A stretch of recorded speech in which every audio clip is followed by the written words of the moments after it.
जोगी बाबा लोग को थोड़े पर थोड़ा हाँ हो हमारे से नहीं तो जोगिया न बाड़ा।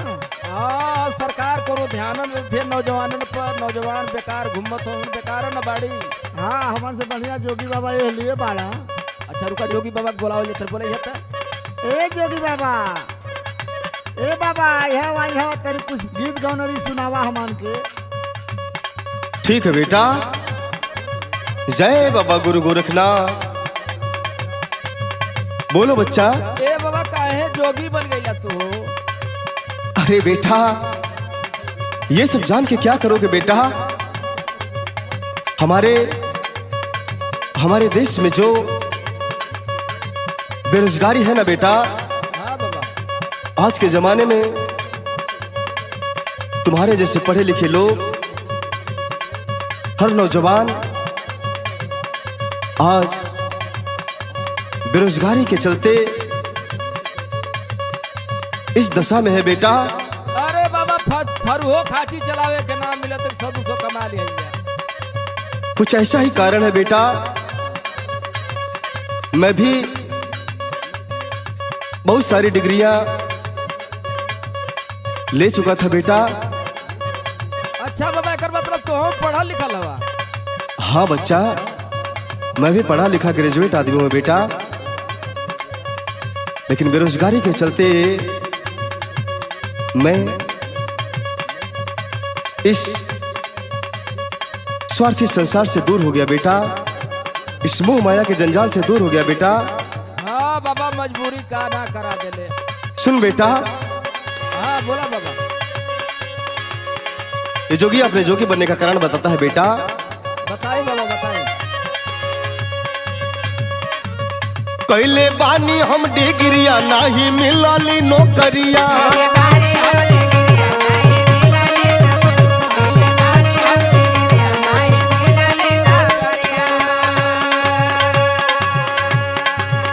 नौकरी पाने की बहुत सारी डिग्रियां मेरे पास भी हैं बेटा, लेकिन क्या करूं बच्चा? सुनो बेटा। कैले बानी हम डिग्रिया नहीं मिलली नौकरिया,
और हमारे देश के युवाओं की जो हालत है ये जोगिया बताता है। मेरी बातों को गौर से सुनना बच्चा। अच्छा अच्छा सुनावा बाबा सुनावा। लइका पढ़ी लिखी कौड़ी क तीन भइले,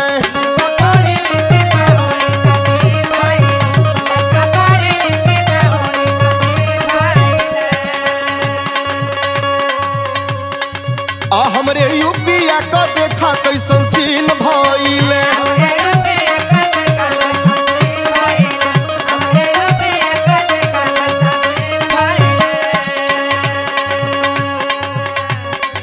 अरे बेटा हाँ बाबा।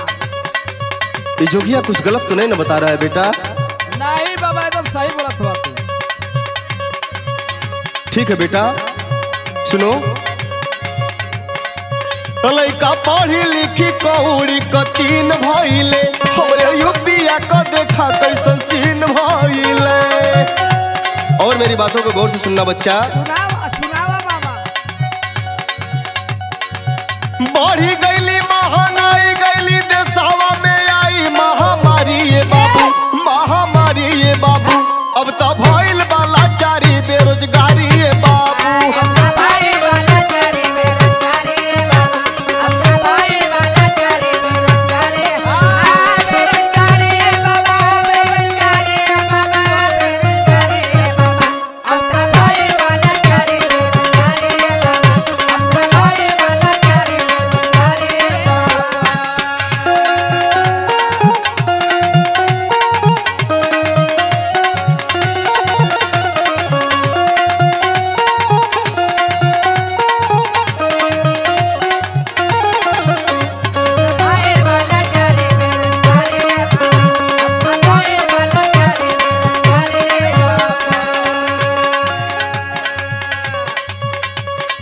और देखो बेटा, हाँ बोला बाबा।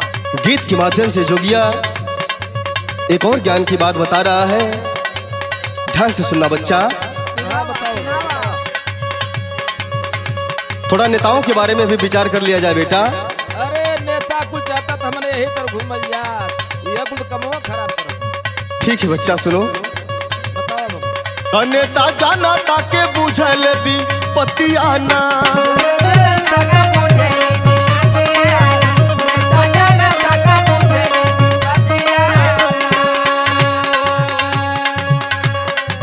रखल चाहे क्यों गरीबवन से रितियाना।